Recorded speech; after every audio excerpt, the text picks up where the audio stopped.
Достар, егер сіздер көркемдеп жазылған Құран аяттарын жақындарыңызға діни сыйлық ретінде беруді қаласаңыз, немесе үйдің төрінде Аллах тағаланың сөзін ілгіңіз келсе, бізге тапсырыс беріңіздер.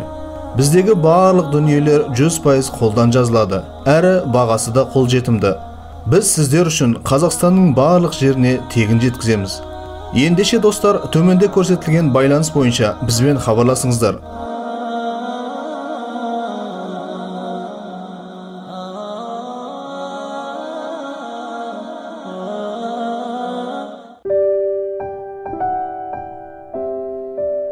Хаула бинт Са'лаба.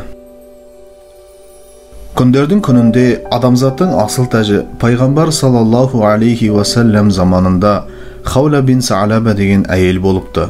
Оның күйеуі Аус ибн Самит есімді кісі болатын.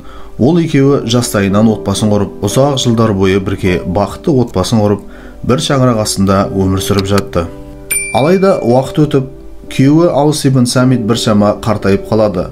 Ал Хаула бин Са'лаба болса, жас кезіндегі әдемі бейнесі әліге дейін сақталған еді. Содан бір күні Хаула құлшылық етіп намаз оқып жатады. Рукухке барып, сәжде етіп отырған денесіне сырттай қызға қараған күйеуі намаздан кейін әйеліне жақындай бастайды. Мұндайды күтпеген Хаула ашуға булығып, күйеуінен доғаруды талап етеді. Әйелінің кенет бас тартқанына Аус ибн Самит қатты ашуланып, бұдан бұлай сен мен үшін анам іспетті әйелсің деп дөп басып айтып қалады. Исламға дейінгі надандық заманында араб тайпаларының арасында осындай сен мен үшін анам іспетті әйелсің деп айту талақ берумен тең үкімде болатын. Яғни ер адам анасымен некелесу мүмкін болмайтын секілді. Мұндай сөз айту арқылы әйел анасы іспетті болып қалатындай еді. Осылайша екеуінің арасындағы неке бұзылғандай болады. Әрине, күйеуінен естіген мұндай сөз Хаулаға қатты тиеді. Ол ұзақ жылдар бойы бақыттың базарында ғұмыр кешіп келген балаларының әкесінен бір сәтте мұндай сөзді есту күтпеген жайт болды. Хауланың еңсесі түсіп, біраз уақыт өзіне келе алмай жүреді. Содан не болса да бір шешімін ардақты пайғамбар саллаллаху алейхи уассалам тауып берер деген ниетпен Хаула ардақты пайғамбардың алдына барады. Сосын оған мән-жайды былай айтып салады. Уа Аллахтың елшісі, мен жастайымнан Аус ибн Самитке тұрмысқа шықтым. Бар әсемдігімді, өмірімді соған арнадым. Арамызда бала-шаға бар. Ал ол болса маған сен мен үшін анам іспетті әйелсің деп барлығын ұмытып айта салды. Мен оны әлі де қатты жақсы көремін. Балаларымды да ойлаймын. Егер балаларымды оған берсем, ананың мейірімсіз өседі. Егер оларды өзіме қалдырсам, аш қаламыз ба деп қорқамын. Ендеше айтыңызшы, бұл арамыздағы мәселенің бір шешімі бар ма дейді. Хауланың мұңын естіген пайғамбар саллаллаху алейхи уассалам жаратқан Жаббардан ешқандай хабар келмегеннен кейін оған дөп басып ештеңе айта алмайды. Мұны сезген Хаула жалғыз үмітін жаратқаннан іздеп, дереу қолын көтеріп, көңілі босаған үйде Аллах тағалаға жалбарынумен болады. Сол сәтте кенет ардақты пайғамбар саллаллаху алейхи уассаламға уахи түсе бастайды. Осылайша 7 қабат аспанның арғы жағынан жаратқан Жаббардың өзі Хауланың мәселесін шешу үшін арнайы Муджадала сүресін сүреді. Яғни бұдан бұлай ислам келгеннен кейін мұсылмандардың арасында бұрынғы сен мен үшін анам іспетті әйелсің деген сөздің үкімі жойылады. Егер кімде-кім оны айтатын болса, оның орнына бір құлды азат ету немесе 2 ай бойы үзбей ораза ұстау керек. Егер бұған да шамасы келмесе, 60 міскінді тамақтандыруға жет болады. Осыдан кейін ардақты пайғамбар саллаллаху алейхи уассалам Аус ибн Самитті алдына шақырады.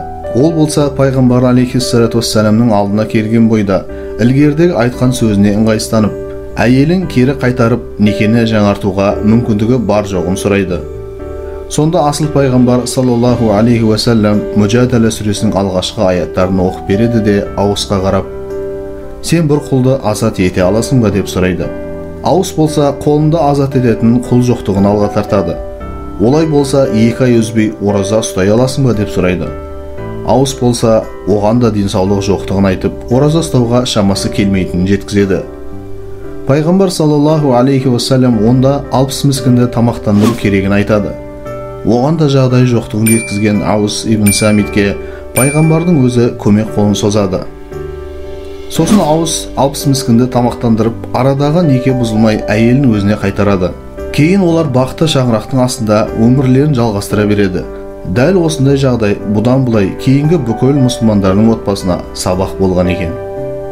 Арада жылдар өтіп, ардақты пайғамбар саллаллаху алейхи уассаламда Аус ибн Самитте өмірден озады. Бір күні Омар ибн Хаттаб мұсылмандардың әміршісі болып тұрған уақытта Жарут әл-Абди деген көмекшісін алып көше кезіп жүреді.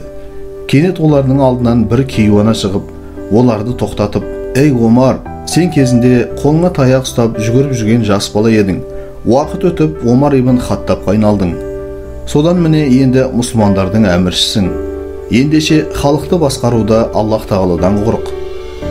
Кімде-кім әр ісінде одан қорқатын болса, жетістікке жетеді. Сондай-ақ кімде-кім өлімнен шынайы қорықса, уақытын босқа өткізбейді. Ал кімде-кім азаптан қорықса, өзіне әрдайым есеп берумен болады», деп біраз өсиет айтады. Омар болса басы салбыраған күйде кейуананы үнсіз тыңдап тұра береді. Мұны көрген Омардың көмекшісі Жарут әл-Абди әлгі кейуанаға қарап: «Сіз кімге сөйлеп тұрғаныңызға қараңыз, бұл мұсылмандардың әміршісі», дей бергенде Омар көмекшісін тоқтатып оған былай дейді: «Сен араласпа, бұл кісінің кім екенін білесің бе? Бұл кезінде жаратқан Жаббардың өзі 7 қабат аспанның арғы жағына сөзін естіп, арнайы сурет түсірген Хаула бин Сағлабаның нақ өзі. Егер Аллах тағала бұл кісінің сөзін естіген болса, онда мен оны тыңдамауға ешқандай ақым жоқ», деген екен. قد سمع الله قول التي تجادلك في زوجها وتشتكي إلى الله والله يسمع تحاوركما إن الله سميع بصير الذين يظاهرون منكم من نسائهم ما هن أمهاتهم